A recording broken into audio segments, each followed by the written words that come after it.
Hey! Salut les gens! Et c'est Bing Bing! Aujourd'hui, j'avais envie de vous parler d'un sujet un peu plus complexe que la dernière fois. Parlons émotion.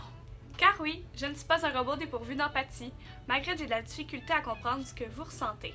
Avant de paraître pour un être insensible, sachez que je souffre du syndrome du petit chien. Bon, ok, juste du chien. Mais avouez que c'est beaucoup plus cute avec le petit. Bon, fini la comédie. Le syndrome du petit chien, c'est juste une façon amusante de dire que si tu me parles pas ou si tu n'es pas là, tu vas pas me manquer. Dans ma tête, c'est comme si tout s'arrêtait quand quelqu'un n'est pas avec moi. Et recommençait comme si de rien n'était quand la personne revient. Comme les chiens, je vis dans le moment présent, mais en passant un peu trop à l'avenir. Bon, revenons au sujet principal de la vidéo. Tout le monde vit ses émotions différemment, mais moi, c'est complètement un monde à part. Pour vivre de l'empathie, donc ressentir des émotions par rapport à la situation des autres, je dois me créer la dite émotion. Cela peut paraître facile car on pense que je n'ai qu'à m'imaginer à la place des autres, mais en vrai, c'est beaucoup plus complexe. Pour faire simple, on va séparer le tout en 3 étapes. Tout ce que je vais énumérer, vous les neurotypiques, le faites naturellement, mais moi, je dois y penser à chaque fois. Le but premier est de savoir si c'est positif ou négatif.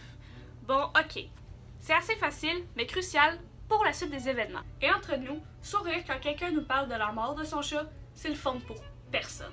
Ensuite, en me guidant avec la situation, je dois analyser les visages pour savoir quelle émotion je vais devoir me créer. C'est l'étape la plus compliquée car je dois souvent le faire en parlant. La conversation doit toujours rester fluide, le but est que rien ne paraisse. Pour finir, il faut me créer l'émotion.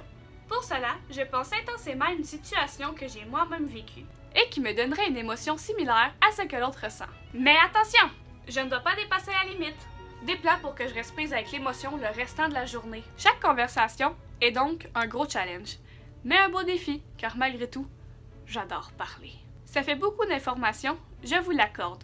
C'est pour cela que je vais faire fort probablement une deuxième vidéo sur ce sujet.